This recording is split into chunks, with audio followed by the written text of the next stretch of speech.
부동산 미스테리 시작합니다. 부동산 미스테리, 일본의 이상한 집 구조. 설계도면이 나오고 있다. 차고네. 차고 창고가 있고 거실에서 차고가 연결이 되네. 1층 그리고 2층 화장실. 널 벌써 소름이 돋지. 나는 여러분 좀 시각적인 거에 이런 게 오히려 좀 소름 돋아. 뭔가 벌써. 이것은 어떤 집의 평면도이다. 당신은 이 집이 왜 이상한지 알겠는가? 아마도 그냥 봤을 때는 평범한 민가처럼 보일 것이다. 하지만 자세히 구석구석 살펴보면 집 여기저기에 기묘한 위화감이 존재한다는 걸 알 수 있다. 그 위화감들이 모여 이윽고 하나의 사실과 연결된다. 그것은 너무나도 무섭고 결코 믿고 싶지 않은 사실이다. 내가 그걸 느꼈어. 난 딱 봤는데 뭔가 위화감이 든다니까. 1번 지인으로부터의 연락. 9월 5일 지인 Y씨로부터 상담할 것이 있다라는 연락이 왔다. Y씨와는 수년 전에 일을 통해 알게 되었으며 지금은 1년에 몇 번 식사를 하는 관계가 되었다. Y씨는 조만간 첫째가 태어난다. 그래서 그는 인생 첫 단독주택을 사기로 마음먹었다. 일이 순조롭게 풀리기 시작하기도 해서 집을 사려면 지금이다고 생각했다고 한다. 그는 매일 밤늦게 부동산 정보를 수집하여 드디어 도내에 이상적인 물건을 찾았다. 조용한 주택가에 세워진 2층 단독주택. 역에서 가까운 데 비해 근처에 녹지가 많고 중고긴 하지만 연식이 오래되진 않았다. 실제로 보러 갔을 때 개방적이고 밝은 내부 인테리어에 Y씨 부부는 좋은 인상을 받았다고 한다. 하지만 평면도에 의문스러운 점이 있었다. 이것이 바로 그것.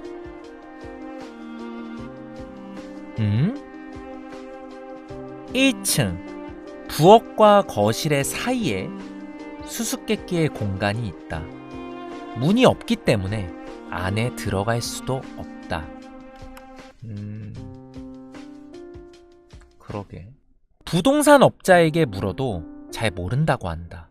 사는 데 있어 불편함은 없겠으나 왠지 기분이 나쁘니 나에게 상담을 받으려 한 것 같다. Y씨가 말하기를 인터넷 글작가라면 이런 거 잘 알지 않나요? 라고. 대체 인터넷 글작가를 뭐라고 생각하는 건지. 하지만 우연히 내가 아는 사람 중에 K씨라는 설계사가 있다. 나도 수수께끼의 공간이라는 오컬트틱한 이야기에 약간 흥미가 생겨 K씨에게 상담을 받아보기로 했다. 2번 K씨의 추리. K씨에게는 미리 평면도 데이터를 보내 전화로 이야기를 듣기로 했다. 이하 K씨와의 대화를 기재한다. 내가 묵해치고 Y 부부가 있고 K씨 오래간만이에요. 시간을 내주셔서 감사합니다.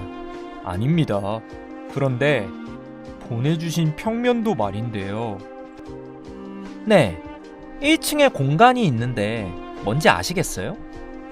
한 가지 말할 수 있는 건 이게 의도적으로 만든 거라는 거네요. 의도적이라고요? 이 공간은 원래라면 필요 없는 두 개의 벽으로 만들어져 있어요. 부엌에 있는 두 개의 벽. 이게 없으면 수수께끼의 공간이 생기지도 않았고 부엌도 넓었겠죠? 부엌 공간을 할애해서라도 일부러 여기에 벽을 만들었다는 건 이 공간이 필요했기 때문이겠죠. 그렇군요. 왜 만든 걸까요? 혹시 처음에는 여길 수납 공간이나 그런 걸로 만들 예정이었던 게 아닐까요? 예를 들어 거실 쪽에 문을 만들면 옷장으로도 쓸 수 있고 부엌 쪽에 만들면 식기천장이 되지요. 하지만 도중에 변심했거나 비용이 부족했거나 해서 문을 만들기 전에 포기한 거죠. 그렇군요. 그때는 이미 공사가 진행 중이라 방 구조를 못 바꾸고 아무것도 없는 공간이 남겨졌다는군요. 그렇게 생각하는 게 자연스럽겠죠? 그럼 오컬트스러운 얘기는 없는 거네요. 네, 그런데 네? 저기 혹시 이 집은 누가 지은 건가요? 전 주인이요. 30대 남성의 아내와 아이가 한 명 있었다고 해요. 직업이 뭐였는지 아세요? 거기까진 잘. 뭐 신경 쓰이는 거 있으세요? 그게 처음에 이 평면도를 봤을 때 진짜 이상한 집이네 싶었거든요. 그래요? 수수께끼 공간 외에 특히 신경 쓰이는 건 뭐 딱히 없지 않아요? 제가 이상하다고 생각한 건 2층의 방 배치예요. 2층? 어린이집을 한번 보세요. 어린이 방을 보세요. 문이 2개 있네요? 이중문? 그쵸? 그리고 문 위치도 좀 이상해요.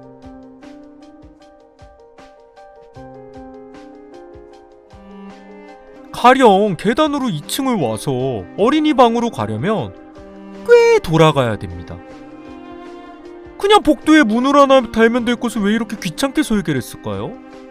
확실히 이상하네요. 게다가 이 방 창문이 하나도 없어요. 진짜네요? 가운데 방이라 에어컨도 못 달고 채광도 나빠서 생활 환경이 좋지 않을 거예요. 방금 알게 됐는데 이 화장실 어린이 방에서 밖에 못 들어가네요.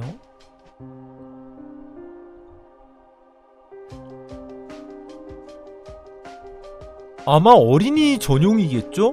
참고로 이 화장실에도 창문이 없어요. 창문이 없는 이중문에 화장실이 딸린 어린이 방이라 뭔가 독방 같네요. 과보호라고 하기엔 너무 나갔어요. 어린이를 철저히 관리하에 두겠다는 의지가 보여요. 그리고 아마 누구에게도 아이를 보여주고 싶지 않았나 봐요. 모든 방이 어린이 방을 둘러싸듯 배치돼 있어요. 이렇게까지 해서 어린이를 밖에서 못 보게 만들고 싶었나 하고.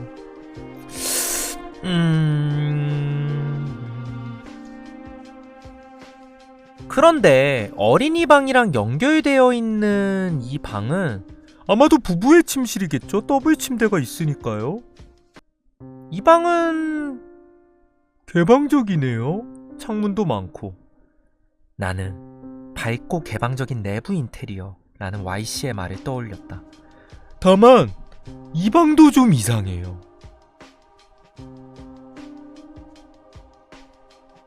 여기에 샤워실이 있다는 건 옆에 탈의소를 겸하고 있다는 건데, 그럼 침실에서 탈의소가 완전 다 보이거든요? 이렇게 뚫려 있으니까 그렇지? 여기서 샤워를 하고 나와서 옷을 갈아입으면 침실에서 다 보이니까. 그러고 보니 침실이랑 탈의소 사이에 문이 없네요. 아무리 부부라도 막 씻고 나온 모습은 보여주기 싫을 텐데요. 뭐랄까, 상당히 금슬이 좋은 부부였던 게 아닌가 해요. 근데 그런 금슬 좋은 부부와 격리된 어린이방이라는 이 언밸런스함이 묘한, 참 위화감이 들고 좀 기분이 나빠요. 뭐 제가 좀 너무 나간 거겠죠? 그렇군요. 어라?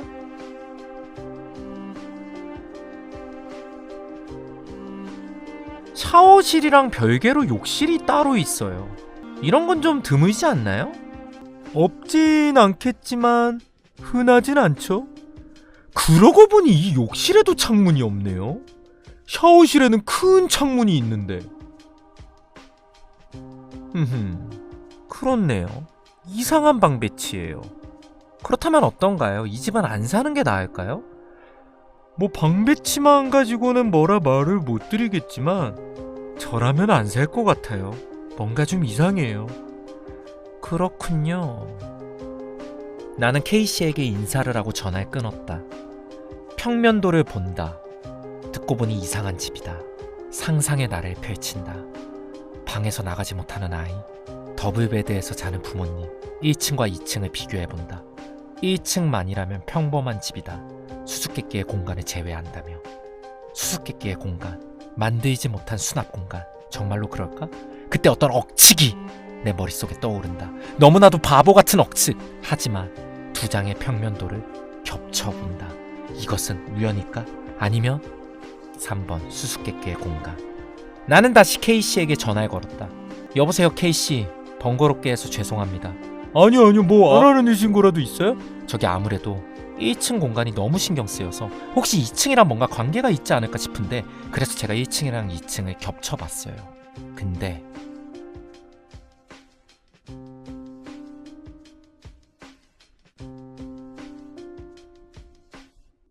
(1층의) 공간이 2층의 어린이방과 욕실의 모서리에 정확하게 겹쳐요.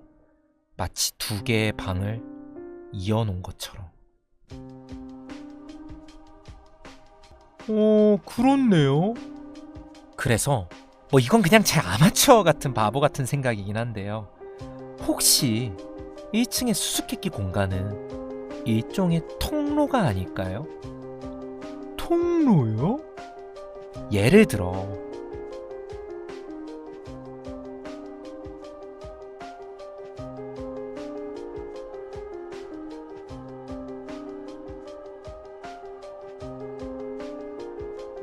이런 식이면 그 공간을 통해 어린이 방과 욕실을 왔다 갔다 할 수 있는 거죠.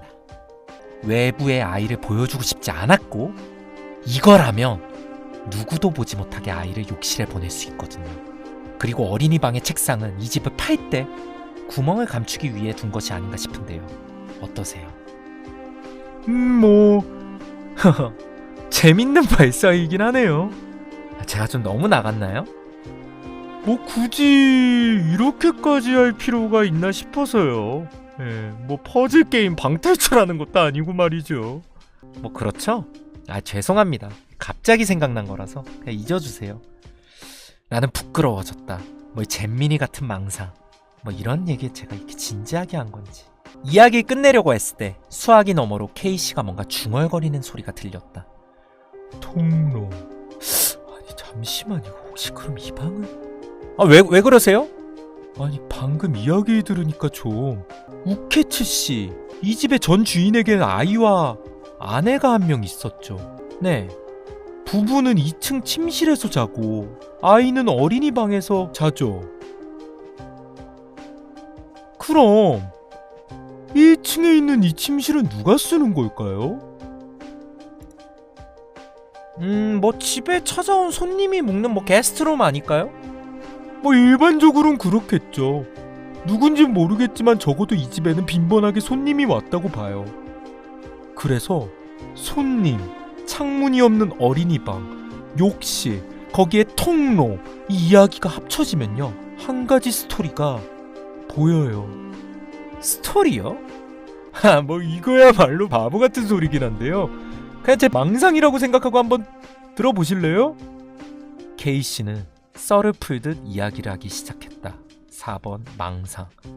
한때 이 집에 살고 있던 것은 부부와 아이 하나. 근데 그 아이는 어떤 목적을 위해 어린이방에 갇혀 있었다. 부부는 종종 집에 손님을 초대한다. 어떤 관계인진 모르겠지만 나름대로 사회적 지위가 있는 사람. 예를 들어 회사의 중역, 중소기업의 사장 같은.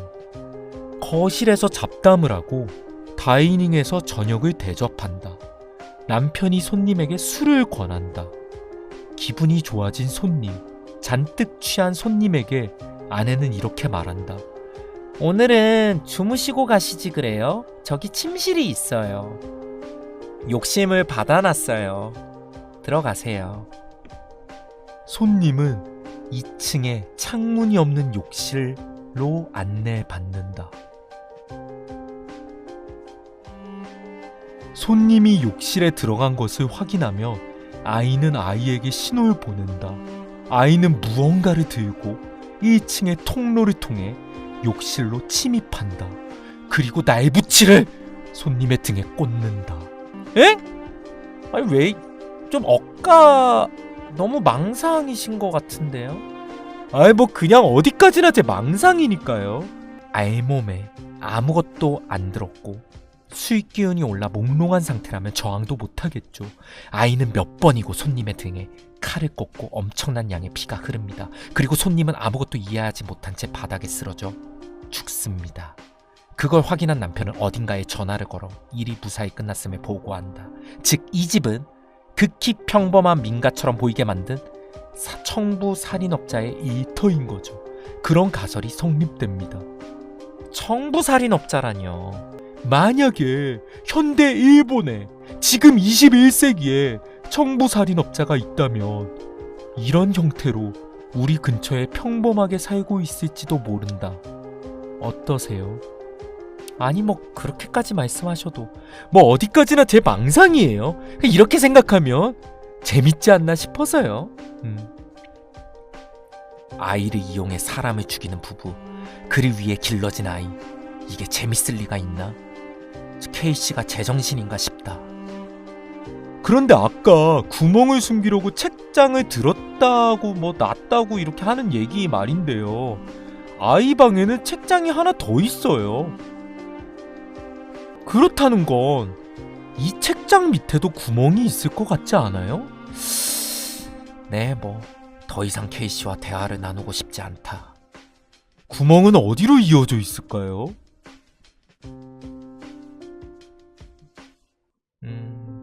창고? 창고인가요?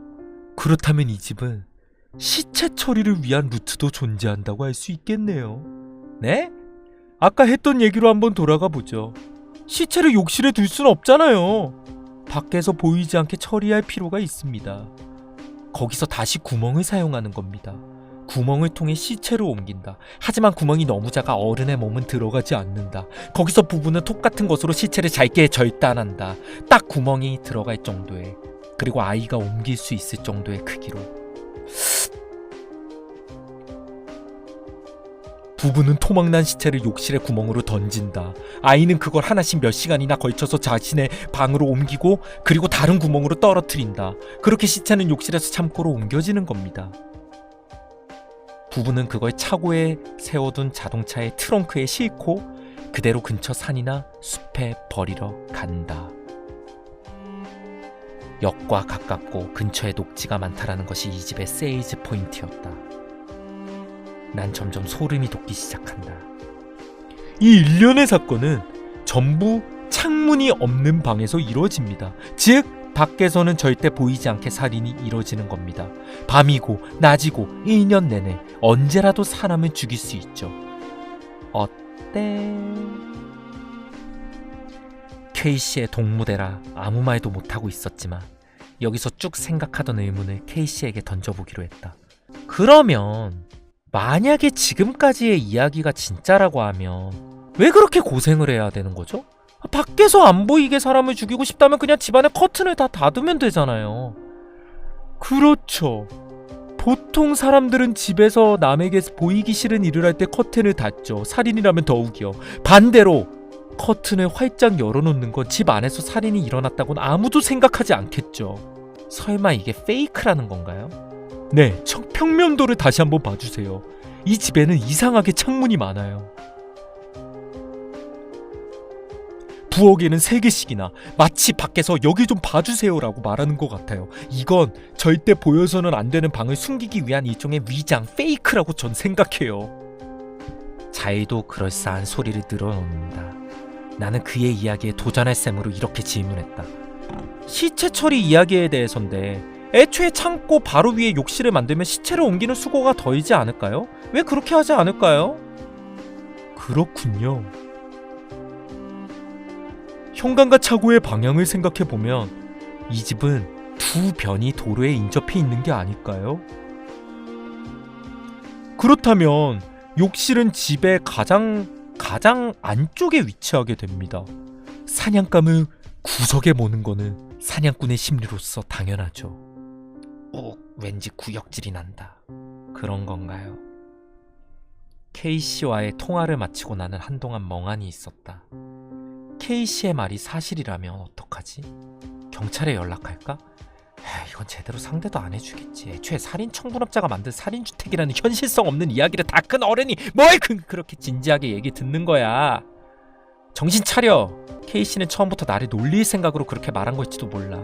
그도 말했지만 이건 그냥 바보 같은 망상이야. 이제 그만 생각하자. 저녁 준비나 하자 싶었던 그때 전화기가 울린다. 띠르르 띠르르 띠르르 띠르르. 여보세요? 안녕하세요. 안녕하세요. Y예요. 아, Y씨 오랜만이에요. 사실 아까 방금 설계사랑 이야기하고 있었어요. 그래서 좀 웃긴 이야기인데 K씨가 글쎄 그 집이 사실 그게 좀 우케츠 씨에게 사과하려고요. 그 집 그냥 안 사기로 했어요. 왜요? 우케츠 씨도 아시겠지만 그런 사건이 있었으니까요. 그런 사건이요? 오늘 아침 뉴스 못 봤어요? 뭔가 그 집 근처에서 숲에서 토막살인 시체가 나왔다 하더라고요. 그래서 여기저기 물어보니까 피해자가 이전에 그 집에 묵은 적이 있대나 뭐래나. 뭐 사건이랑 별로 상관은 없는데 좀 찝찝하잖아요. 그래서 오늘 거절하고 왔어요. K씨는 혹시 뭐라고 하시던가요? 아니요, 뭐 별말 안 했어요. 그렇군요. 저 근데 좀 궁금한 게 그 집 전주인은 지금 어디 살고 있대요? 안 그래도 전에 부동산에다 물어봤는데 매매 계약이 끝나자마자 연락이 끊겼대요. 그렇군요. 번거롭게 해드려 죄송해요. 그럼 다음에 밥이나 함께 하시죠. Y씨는 씩씩하게 인사를 하곤 전화를 끊었다. 그가 구매에 포기한 이상 그 집은 나와 아무 관계가 없다. 잊자. 파봤자 별 수 없다. 나는 2장의 평면도를 꼼꼼하게 말아 쓰레기통에 버려버렸다. 근데 여러분, 나는 그렇게 생각했어. 나는 쓰레기야. 미안합니다. 득해 근데 너는 왜 페이드 받니? 자르바니 노프리고 그쪽을 봐야지. 그랬으면 꽁킬인데 갑자기 왼쪽 무릎 베인을 보니